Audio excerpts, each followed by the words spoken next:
예배하는 여러분에게 예수 그리스도의 은혜와 평강이 임하시기를 축복합니다. 그리고 복음의 진리를 깨닫고 주님 앞에서 신실한 믿음의 사람들 되시기를 바랍니다. 로마서 4장은 우리가 어떻게 구원을 받는가에 대한 말씀을 합니다. 먼저 정답부터 말씀드리면은 믿음으로 구원을 얻습니다.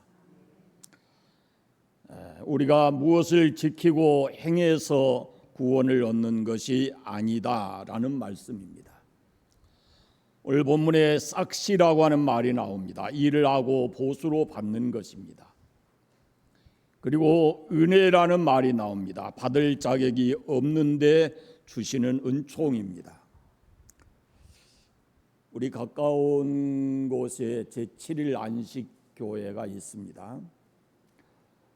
이름대로 제7일 안식일 교회입니다.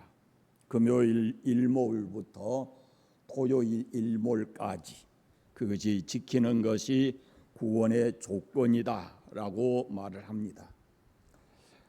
그리고 구원을 큰 구원과 영원한 구원으로 나눕니다. 큰 구원은 믿음으로 얻는 것인데 취소될 수 있는 불완전한 구원이다라고 말하고, 영원한 구원은 율법을 지킴으로 얻어지는 것인데 그 행위에 있어서 흠과 티가 없어야 이 구원을 받는 것인데 율법에 의해서 완벽해야 된다라는 말입니다. 이것을 가리켜서 완전한 구원이라 이렇게 말합니다. 이들이 믿는 진리 안에는 예수님의 속죄의 은총이 없습니다.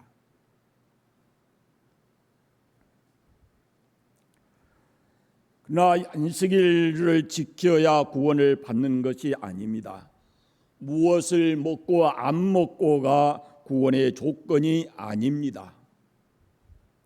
우리가 살면서 건강은 대단히 중요한 것이지만, 그래서 건강 때문에 먹고 안 먹고 이런 것이 있고, 좀 더 우리의 몸에 건강하도록 먹으려고 애를 쓰지만, 그러나 진리에는 여러분이 미혹되지 않기를 바랍니다.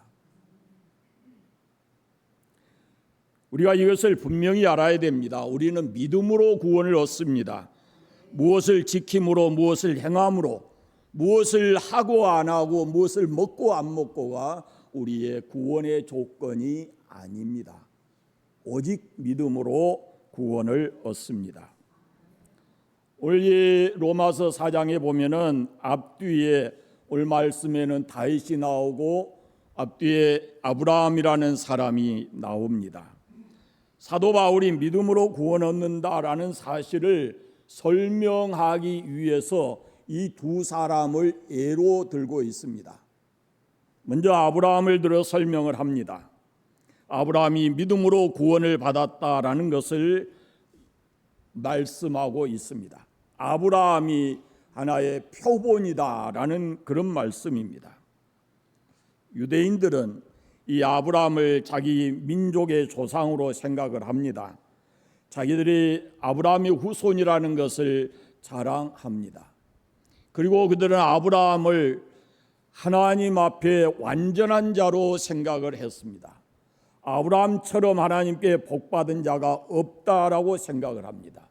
그래서 그들이 하나님께 복을 구할 때는 아브라함에게 복 주듯이 우리에게 복을 주십시오라고 기도를 합니다. 그럼 이 아브라함이 어떻게 구원을 받았는가? 답은 믿음으로 구원을 받았습니다. 우리가 읽지 않았지만 1절부터 3절까지 말씀을 보십시오. 같이 읽어보겠습니다. 그런즉 육신으로 우리 조상인 아브라함이 무엇을 얻었다 하리요? 만일 아브라함이 행위로서 의롭다 하심을 받았으면 자랑할 것이 없으려니와 있으려니와 하나님 앞에서는 없느니라. 성경이 무엇을 말하느냐? 아브라함이 하나님을 믿음에 그것이 그에게 의로 여겨진 바 되었느니라. 아멘. 하나님께서 아브라함이 무엇을 의로 여겼다고 합니까? 행위입니까?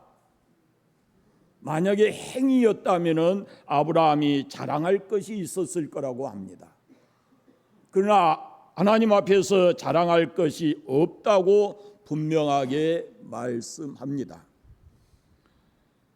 행위가 아니라 그런 말씀입니다. 대신에 아브라함이 구원받는 것은, 의롭게 된 것은 믿음으로 되었다라고 말씀합니다. 하나님의 은혜에 의한 믿음으로 되었기 때문에 하나님 앞에서는 자랑할 것이 없다라는 말씀입니다. 아브라함에게서 두 가지를 생각할 수 있는데요. 첫째는 창세기 12장에 나오는 하나님이 아브라함을 부르심에 있습니다. 창세기 6장에 보면은 세상에 죄가 관영했을 때 하나님께서 물로 세상을 심판하셨습니다. 그리고 창세기 11장에 보면은 사람들이 바벨탑 쌓는 이야기가 나옵니다. 이 노아의 후손들이 이 번창에서 신할 평지에다가 바벨탑을 쌓습니다. 바벨탑을 왜 쌓는가? 그 쌓는 목적이 무엇이냐면 우리가 이렇게 우리의 힘으로 높은 탑을 쌓아서 하나님의 진노를 피하자라는 것이 목적이었습니다. 그래서 하나님께서 그 바벨탑을 무너뜨리십니다. 그런 후에 창세기 12장에서 하나님께서 아브라함을 부르십니다. 야훼 하나님께서 아브라함을 선택하시고 말씀으로 그를 부르셨고, 아브라함이 하나님의 부름을 받아서 말씀을 쫓아갔다라고 기록하고 있습니다. 아브라함이 하나님을 선택한 것 아닙니다. 하나님께서 아브라함을 선택하시고 그를 부르셨습니다.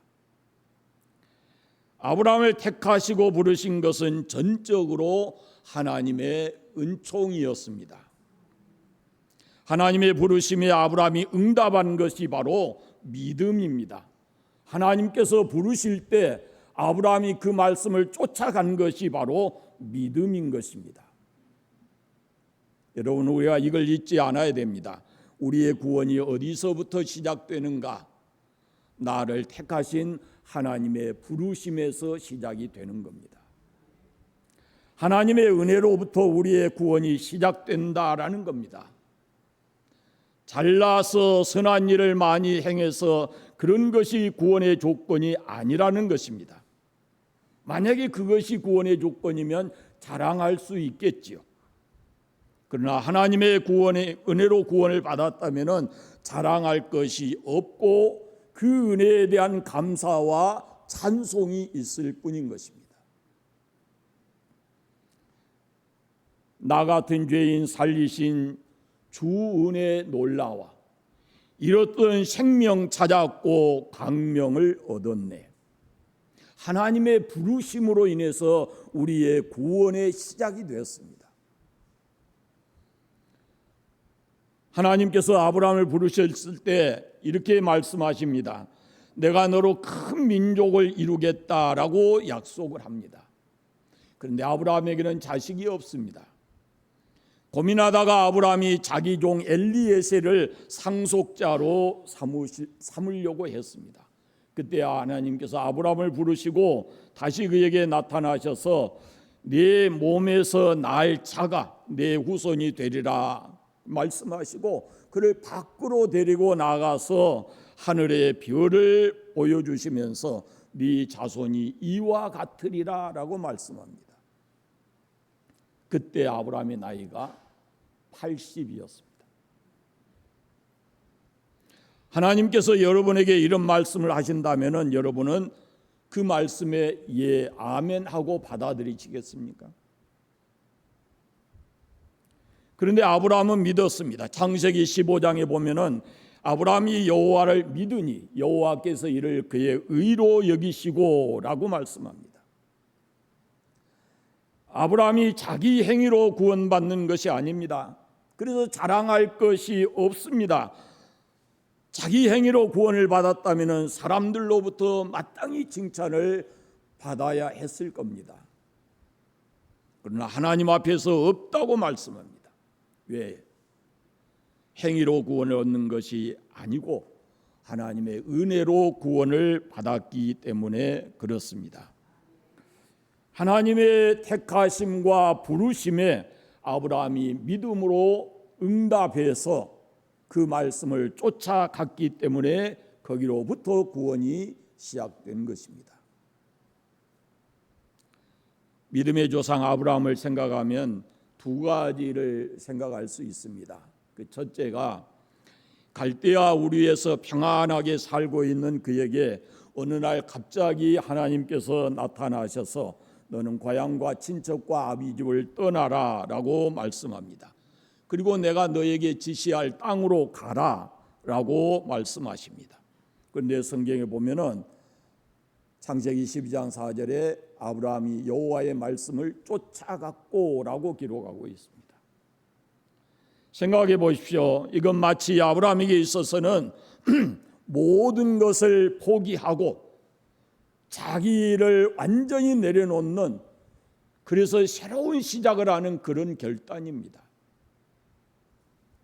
그가 말씀을 쫓아갔다라는 것은 지금까지 살아왔던 그 삶의 토대를 다 버리고 자기에게 익숙한 그 생활을 다 버리고 우상을 섬기는 사람들을 떠나서 이제 하나님의 말씀을 붙들고 내가 너로 큰 민족을 이루겠다, 너에게 복을 주겠다, 너를 복의 근원이 되게 하겠다라는 하나님의 말씀을 붙들고 그는 새로운 삶을 시작하게 되는 겁니다. 여러분, 오늘 우리가 예수 믿는 것도 그렇습니다. 지금까지 살아온 모든 삶을 포기하고 예수님 안에서 새 삶을 살겠다라는 그런 말씀입니다. 죄와 더불어 살아왔던 그 삶을 예수님의 십자가에 못 박아 버리고 이제 예수님으로부터 새로운 삶을 시작하겠다라는 그런 결단인 것입니다. 그것을 위해서 하나님께서 우리를 택하셨고 우리를 부르셨습니다. 오늘 우리는 여기에 있는 것이 그 하나님의 부르심에 응답해서 믿음으로 여기 있는 것입니다. 그런데 안타까운 것은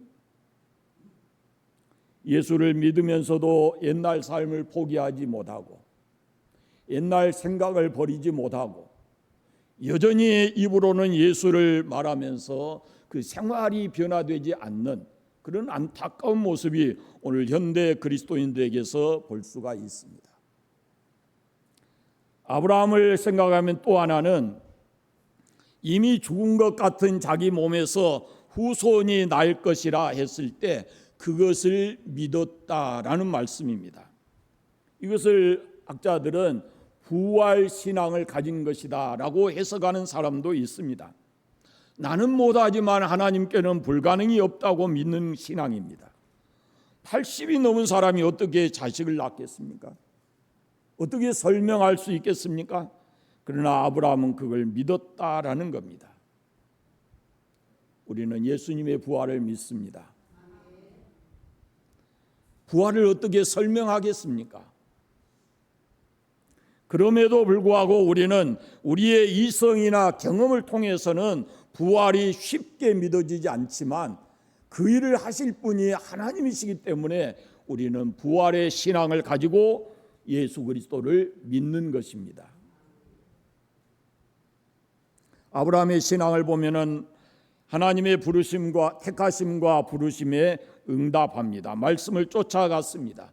거기에서부터 믿음이 시작되었습니다. 그리고 전능하신 하나님께서 약속하신 그 말씀을 붙들고 그대로 될 것을 소망하면서 살았습니다. 죽은 것과 다름이 없는 자기를 통해서 새 생명이 날 것을 믿었습니다. 그 믿음을 창세기 15장에서는 아브라함에게 의로 여기셨다라고 말씀하고 있습니다. 믿음으로 구원받은 겁니다. 자기 행위가 아닙니다. 사랑하는 여러분, 예수 그리스도의 십자가와 부활을 믿습니까? 그 십자가와 부활을 믿는 믿음이 우리의 구원의 시작입니다. 우리는 하나님의 자녀가 됐습니다. 또 오늘 본문에 우리가 읽지 않았지만 9절 이후에 보면은 아브라함이 할례로 의롭다함을 받지 않았다라고 기록하고 있습니다. 죄 사함을 받고 의롭게 되는 것이 사람에게 가장 행복한 일인 줄로 믿습니다. 우리가 읽은 5절, 6절, 7절 말씀에 보면은 이 다윗을 예로 들어서 그렇게 말씀하고 있습니다. 돈이 곧 행복이다라는 생각을 깨뜨려야 합니다. 그렇지 않고서는 결코 행복할 수가 없습니다. 아브라함이 어떻게 의롭게 되었느냐 할 때 할례를 받음으로 의롭게 되었는가? 성경은 명확하게 말씀하시기를 그렇지 않다라고 말씀합니다. 아브라함이 의롭게 된 것은 또다시 말씀드리지만은 그의 믿음으로 되었습니다. 그때는 할례 받지 않는 때였습니다.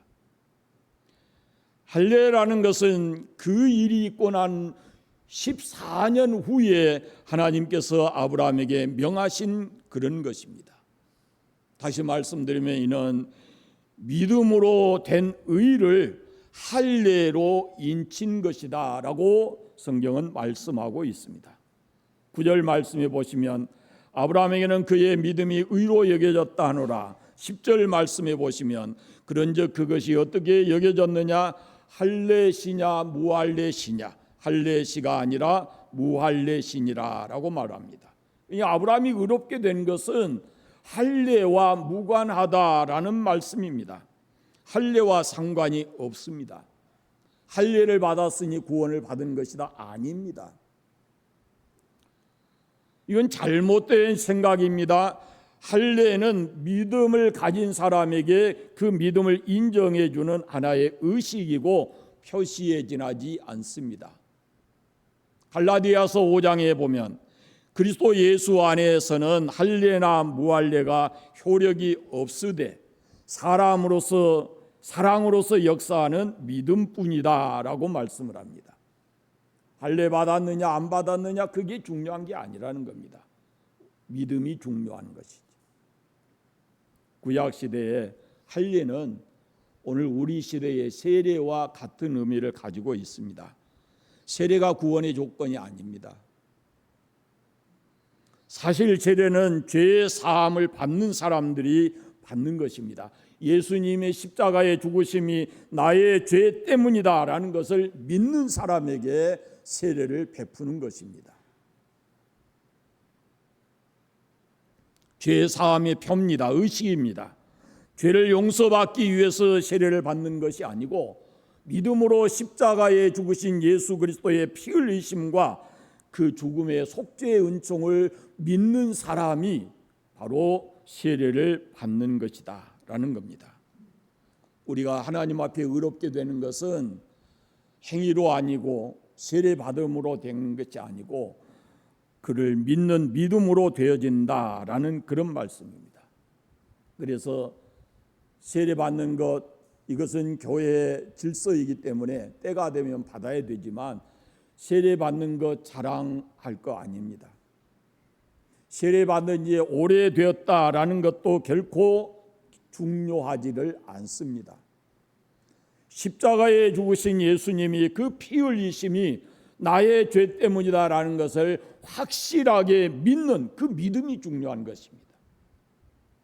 세례받아 10년, 20년 돼도 그 진리를 알지 못하면 그의 믿음은 불완전한 것입니다.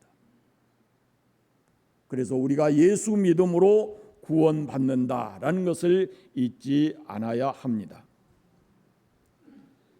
아브라함에 대해서는 이렇게 살펴보고 그 다음에 다윗에 대해서 성경은 이렇게 말합니다. 어떻게 그가 죄 사함을 받았는가라는 겁니다. 자, 6절에서 8절 말씀 우리가 읽었는데요. 다시 한번 읽어보겠습니다. 일한 것이 없이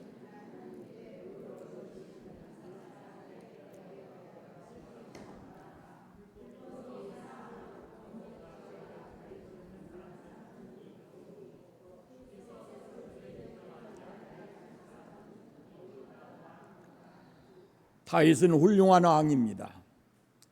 하나님께서 인정해 주는 훌륭한 신앙을 가진 사람입니다. 그러나 그도 허물과 죄가 많았습니다. 용서받을 수 없는 죄도 범했습니다. 간음했고 살인까지 했습니다. 시편에 보면은 다윗이 이 죄를 짓고 난 후에 처절하게 고통하는 모습이 나옵니다. 뼈가 쑤시고 살갗이 타들어가는 고뇌를 안고 밤잠을 이루지 못하면서 괴로워하고 고통스러워합니다. 그런데 해결 방법이 자기에게 있지 않습니다. 그때 그는 참된 복이 무엇인지를 깨닫게 되었습니다. 참된 복은 돈이 많은 것도 아니고 명예의 권세도 아니고 지은 죄를 사함받고 죄가 가리워질 때 그때야 진정한 복이 있는 사람이 된다라는 걸 말씀합니다.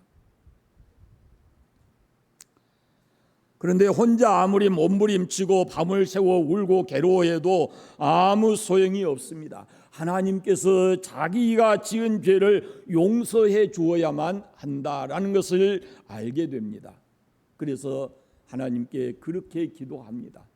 나의 죄, 허물 하나님 용서해 주시기를 그가 기도하는 것을 볼 수 있습니다. 진정한 복이 무엇인가?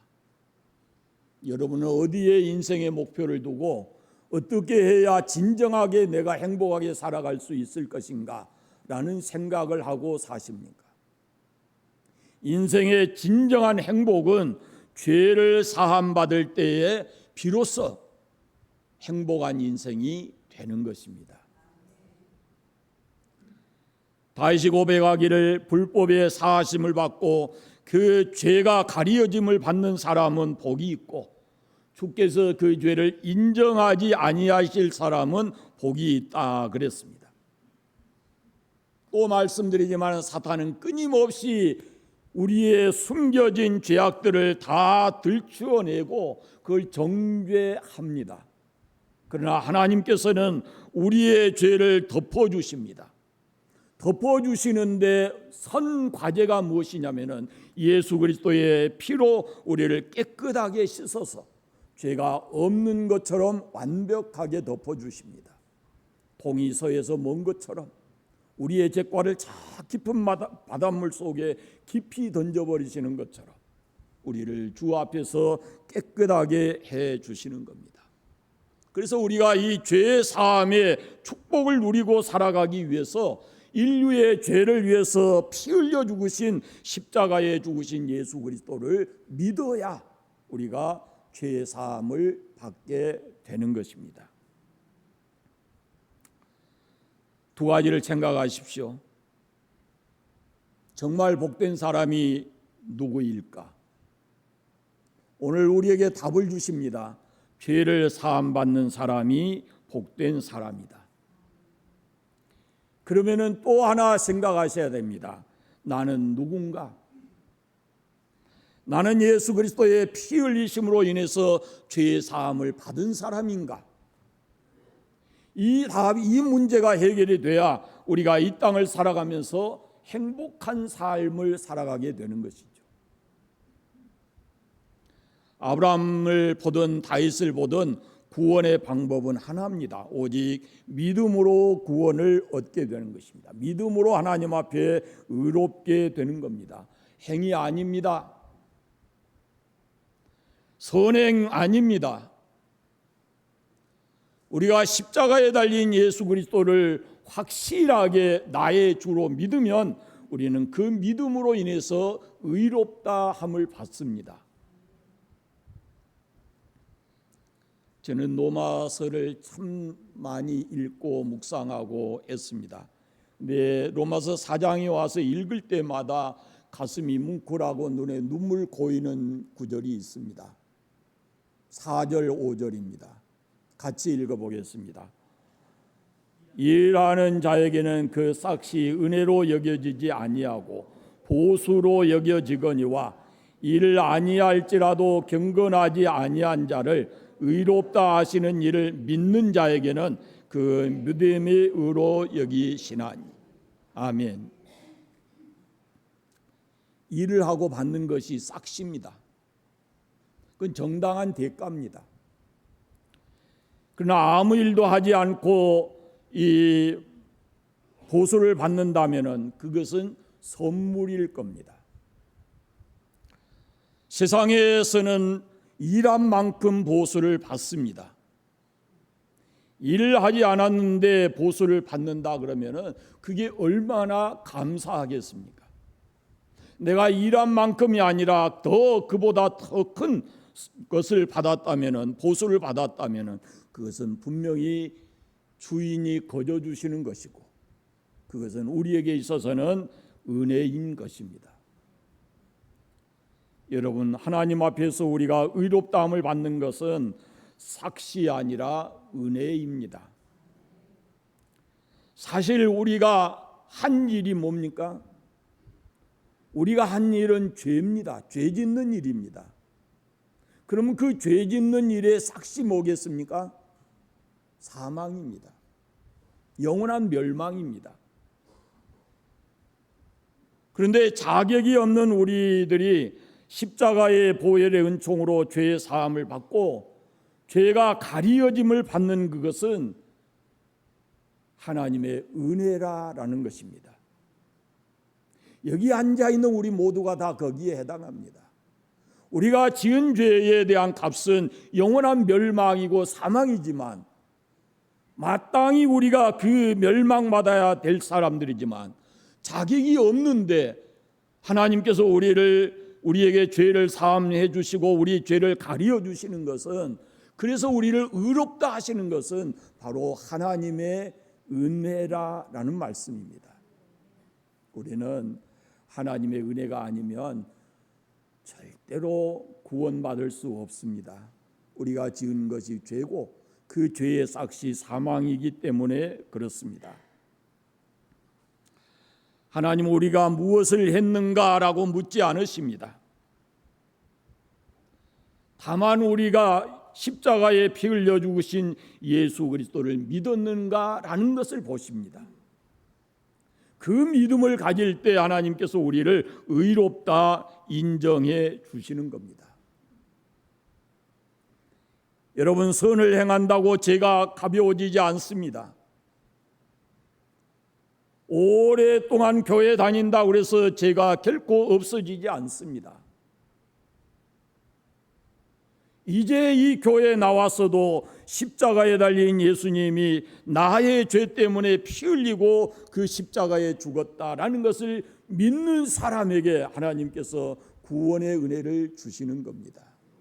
그래서 우리는 우리가 죄인임을 깨달을 때 내가 참 더럽고 초한 사람이구나라는 것을 깨달을 때 손을 들어서 예수 그리스도의 십자가를 붙들어야 하는 겁니다. 그러면 용서받을 수 있습니다. 그러면 하나님께서 의로 여겨 주십니다. 경건하지 않는 자가 의롭게 여김을 받을 수 있는 비결은 바로 예수 그리스도를 믿는 믿음에 있습니다. 하나님의 은혜를 내가 받아들이면 됩니다. 십자가의 은혜를 내가 받아들이면 되는 겁니다. 그러면은 그 은혜 안에서 우리가 구원을 얻습니다. 여러분, 자신을 볼 수 있기를 바랍니다. 십자가와 나와는 무슨 상관이 있는가? 예수 그리스도의 은혜 안에서 나의 정체성은 도대체 무엇인가? 라는 것을 잊지 않아야 할 것입니다. 여러분의 삶에 어떤 일이 있습니까? 무엇이 여러분을 힘들게 합니까? 아브라함처럼 다윗처럼 하나님이 우리를 택하여 부르시고 예수 그리스도의 십자가의 은혜로 우리에게 죄를 다 사해 주시고 이제는 하나님의 자녀로 이 땅을 살아가게 했는데 삶에 잠깐 찾아오는 그것이 영원하지를 않습니다. 우리의 죄값은 영원한 것이에요. 그래서 십자가의 구속의 은총을 믿으시고 그 믿음을 우리가 가지고 하나님을 바라볼 때 우리 마음속에는 세상에서 얻을 수 없는 평화와 샘솟듯 솟아나는 기쁨과 그리고 하나님의 자녀로서 하늘로부터 오는 그 축복, 행복한 삶을 살아가게 될 것입니다. 진정으로 여러분의 행복이 어디 있는지를 놓치지 않고 여러분이 어디에 사시든지 예수 그리스도를 믿음으로 죄 사함을 받고 하나님의 자녀로 살아가는 이 행복된 삶을 살아가시기를 바랍니다. 기도하겠습니다. 감사합니다. 하나님 아버지, 멸망받을 우리를 하나님의 자녀로 구속해 주시고 오늘도 주의 은혜 안에서 이 하루의 삶을 살게 하시니 감사합니다. 자비하신 아버지, 우리를 택하시고 부르셔서 하나님 십자가의 은총으로 우리를 의롭다 해주시고 마침내 우리를 영화롭게 하실 하나님인 것을 우리는 믿습니다. 하나님, 우리가 누구인지, 내가 주께로부터 받은 은혜가 무엇인지를 늘 깨닫게 하셔서 우리가 하나님의 자녀로 이 땅을 행복하게 살아가는 모든 사람들 되게 하여 주옵소서. 특별히 명절에 고향 찾아와 함께 예배하는 이들, 어디에 가든지 안전하게 돌아가서 그리고 하나님 잘 경외하는 믿음으로 살게 하시고 그들의 삶이 행복한 삶이 되게 해주시기를 간절히 원하옵고 예수님의 이름으로 기도드립니다. 아멘. 찬송가 308장 찬송합니다.